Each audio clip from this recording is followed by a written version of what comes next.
Mantan Menko Polhukam Mahfud MD menyebut Panji Pragiwaksono tidak bisa dihukum atas penampilannya di stand-up komedi Mens Rea.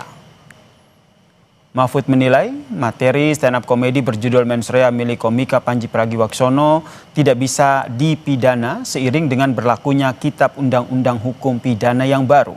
Mahfud mengatakan, berdasarkan waktu peristiwa, Panji menyampaikan materi Mens Rea melalui tayangan di platform Netflix pada Desember 2025 dan baru ditayangkan pada Januari 2026.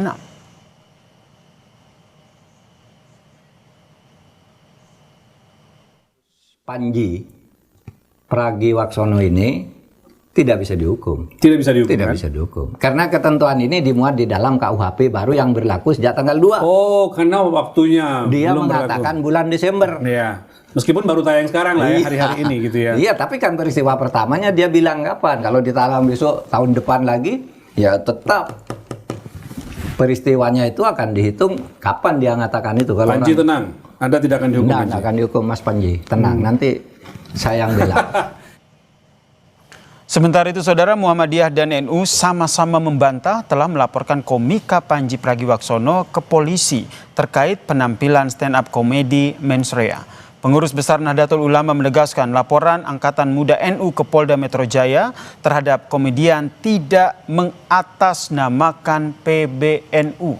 Sementara itu, Ketua Lembaga Bantuan Hukum dan Advokasi Publik PP Muhammadiyah menegaskan Muhammadiyah tidak mengenal ataupun terafiliasi dengan Aliansi Muda Muhammadiyah yang melaporkan komika Panji Pragiwaksono ke polisi. Ia pun memastikan Muhammadiyah tidak pernah memberi sikap resmi mengenai stand-up komedi Panji Pragiwaksono bertajuk Mens Rea.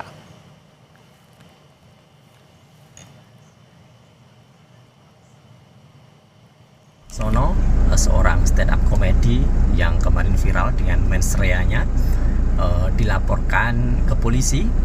Saya selaku Ketua Lembaga Bantuan Hukum dan Advokasi Publik Pimpinan Pusat Muhammadiyah menyatakan bahwa Muhammadiyah tidak pernah membuat sikap resmi untuk melaporkan yang bersangkutan.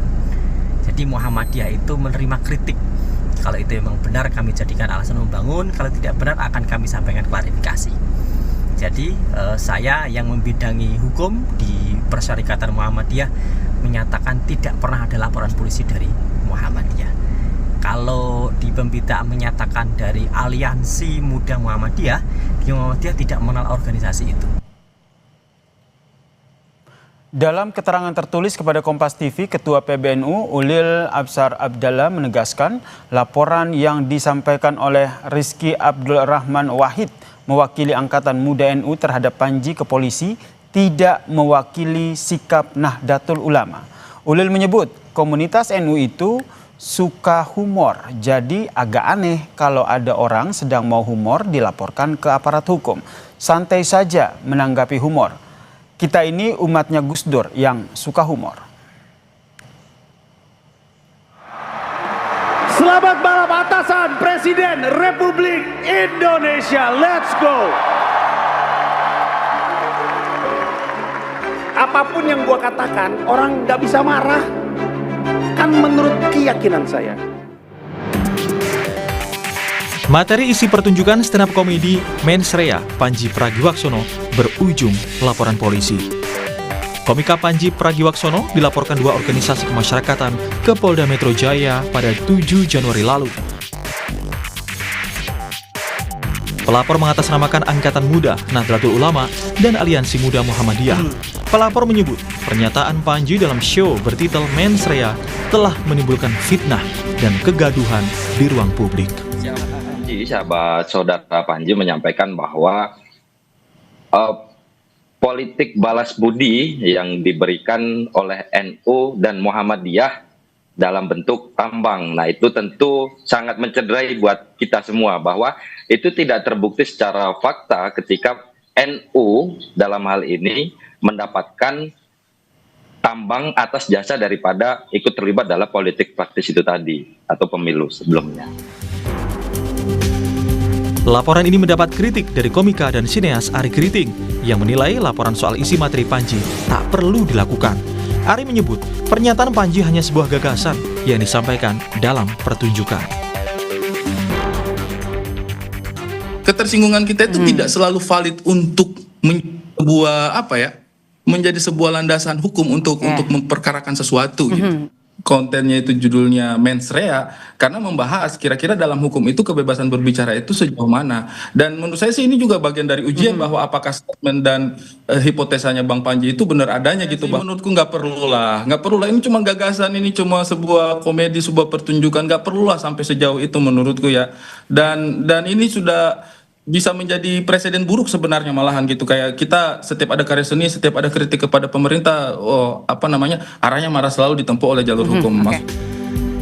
Pendapat serupa disampaikan Ketua PBHI Julius Ibrani yang bilang, berdasarkan KUHP dan KUHAP terbaru, pernyataan Panji di mens rea tidak bisa dipolisikan.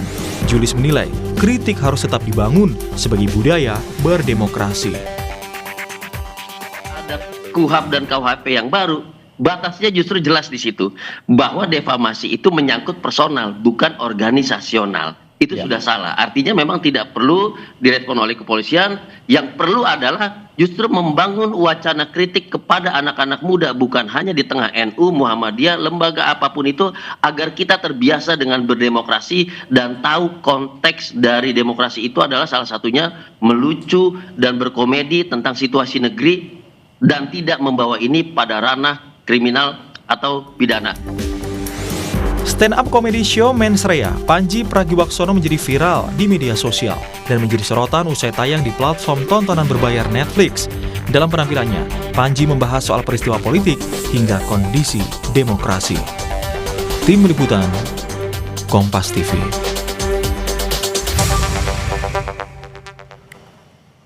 Saudara, polisi memproses laporan terhadap komika Panji Pragiwaksono terkait dengan materi komedinya di mens rea. Polisi menyebut Panji dilaporkan dengan menggunakan pasal dalam KUHP baru. Lantas bagaimana kita melihat proses hukum terhadap komika Panji Pragiwaksono ini? Kita bahas bersama dengan penasihat ahli Kapolri, Pak Arianto Sutadi, dan juga Ketua PBHI Julius Ibrani. Selamat petang semuanya. Selamat petang. Selamat petang. Terima kasih. Saya ke Pak Arianto dulu. Pak Arianto, kalau kita lihat nih banyak pihak yang juga menyebutkan bahwa sebenarnya tidak bisa gitu diproses kasusnya Panji Pragiwaksono ini dengan KUHP baru. Kalau menurut Anda ini nanti langkah yang diambil polisi seperti apa? Kalau saya, ya polisi pasti menerima laporan polisi, kemudian akan melakukan penyelidikan. Artinya melakukan penyelidikan itu mencari kesaksian atau fakta-fakta atau alat bukti apa yang untuk menunjukkan apakah ada itu unsur-unsur pidana di dalam itu. Kalau ada, ya mungkin nanti akan ke penyidikan. Tetapi apabila tidak, ya pasti nanti tidak akan dilanjutkan ke penyelidikan. Dan kemungkinan penyelidikannya kalau sudah dianggap maksimal dan tidak ditemukan alat bukti yang kuat gitu, ya pasti akan dihentikan penyelidikannya itu. Kurang lebih begitu. Jadi tetap diterima dulu ya, sembari diproses begitu. Harus diterima, Pak. Harus diterima semua. Kita tuh tidak boleh menolak laporan. Orang yang merasa dirinya itu tertekan ataupun merasa terganggu, itu hak daripada setiap orang untuk melaporkan pada aparat negara gitu. Nah, tinggal negara itu nanti kan memproses apakah ini memang tindak pidana atau bukan, apakah ini hanya sebagai gejolak-gejolak di masyarakat yang merupakan dinamika daripada masyarakat yang masih bisa ditolerir gitu. Nah itu ranahnya pada penyelidikan itu, Pak. Nah, karena ini undang-undang baru ya, ini memang pasti menimbulkan beda-beda penafsiran kan. Nah ini menurut saya ini merupakan ujian juga. Nanti karena ya di dalam penyelidikan itu pasti polisi akan mencari saksi ahli, dipanggil untuk ditanyakan apakah ini masuk memenuhi unsur apa tidak gitu, Pak. Bermaksud mengonfirmasi fakta terbaru yang disampaikan bahwa tadi juga sama-sama kita dengarkan baik dari Muhammadiyah maupun NU sudah membantah bahwa mereka, organisasi mereka mewakili untuk melaporkan kasus ini. Tidak pernah bahkan. Ya, kan tadi kan NU kan karena yang melaporkan tadinya kan mengatasnamakan ya apa itu namanya itu aliansi ataupun apa pokoknya satu kelompok ya. Dia bukan perorangan yang lapor, tapi mengatasnamakan kelompok. Jadi itu saya kira kalau dia mengatasnamakan kelompok, yang tersinggung kan kelompok ini, yang terprovokasi juga kelompok gitu. Meskipun kelompok itu tidak diakui oleh kelompok besar NU maupun Muhammadiyah. Tetapi sekarang negara kita kan negara bebas itu ya. Kita mau 2 orang, 3 orang bikin aliansi ya banyak, enggak jadi. Tapi polisi tetap mempertimbangkan legal standing dari pelapor ini. Saya kira ya polisi hanya akan menampung saja, Pak. Hanya akan menampung ya. Dia ini berapa orang, 1 orang mengatasnamakan gitu ya. Nah ini mengatasnamakan kelompok ini nanti polisi juga akan tanya pada saksi ahli. Pak, penafsiran itu bukan polisi sendiri yang menafsirkan gitu. Kurang lebih begitu Pak, objektivitas daripada polisi di dalam menanggapi laporan itu. Baik, saya ke Bang Julius. Layak nggak polisi menerima laporan seperti ini? Ataupun melanjutkan proses laporan ini? Ya, jadi gini Yasir, kalau pertanyaannya apakah polisi menerima laporan, memang sudah kewajiban itu ada di undang-undang menerima laporan. Cuma memaknai menerima laporan ini untuk menindaklanjuti lebih jauh tentu tidak. Kenapa? Kalau dengan demikian polisi sedang melanggar konstitusi sendiri sekaligus melanggar hak konstitusional. Jadi menariknya adalah pertama, ketika pasal-pasal tentang penghinaan tetap ada di KUHP, dia menegaskan ini adalah delik aduan yang sifatnya personal. Sedangkan materi yang disampaikan Panji adalah komedi yang membahas organisasi. Gitu. Jadi udah 2 hal yang berbeda gitu ya. Dan ketika membahas isu seperti tambang dengan politik balas budi segala macam, ini sebetulnya adalah pemberitaan yang sudah beredar berbulan-bulan lamanya dan telah menjadi opini publik. Bahkan di kubu NU sendiri mengakui terjadi konflik karena tambang dan menjadi islah. Jadi nggak ada yang hoax di situ, nggak ada yang salah di situ, tidak ada ketersinggungan di situ, dan mereka sendiri sudah mengatakan ada konflik dan islah. Gitu. Nah, kalau untuk penanganan lebih lanjut, kami pikir satu tadi pertanyaan Yasir soal legal standing atau kedudukan hukum daripada para pelapor itu tentu itu sangat-sangat tidak tepat karena si pelapor bukan pihak yang dapat mewakili keorganisasian dari NU itu sendiri, itu satu. Yang kedua, materinya Panji tidak mengenai personal yang memiliki kedudukan hukum untuk mewakili, apakah itu Rois Amnya NU, apakah itu ketua pengurus besar NU-nya, kan bukan. Artinya memang secara legal standing tidak dapat ditindaklanjuti, tidak dapat diperiksa lebih lanjut. Kalau saya lebih menarik begini, apakah kemudian nanti akan ada penyelidikan atau tidak terkait dengan laporan yang disampaikan? Oke, itu satu hal, memang tanggung jawab juga dengan polisi. Tapi perlu ada penegasan dari pihak kepolisian bahwa kontekstualisasi dari materi yang dilaporkan adalah komedi yang berbayar. Jadi sebetulnya itu bukan sebuah syiar kebencian, bukan sebuah syiar persekusi, yang memang komedi, bahkan untuk mendengarkan itu aja orang yang hadir harus bayar gitu loh. Jadi ini sebuah hal yang memang ranahnya jauh daripada kalau kita sebut politik penghinaan kelembagaan, syiar dan persekusi untuk menjelek-jelekkan seseorang atau lembaga sehingga lembaga ini menjadi hancur kredibilitasnya, martabatnya. Itu kontekstualisasinya tidak ada di situ. Oke. Jadi memang ini sudah tepat kalau nanti harusnya kepolisian mengatakan ini legal standingnya tidak ada, konteksnya berbeda. Silakan bentuk forum yang lucu juga, bentuk forum yang komedi juga untuk membantah mensreanya Panji gitu. Bisa saja gitu.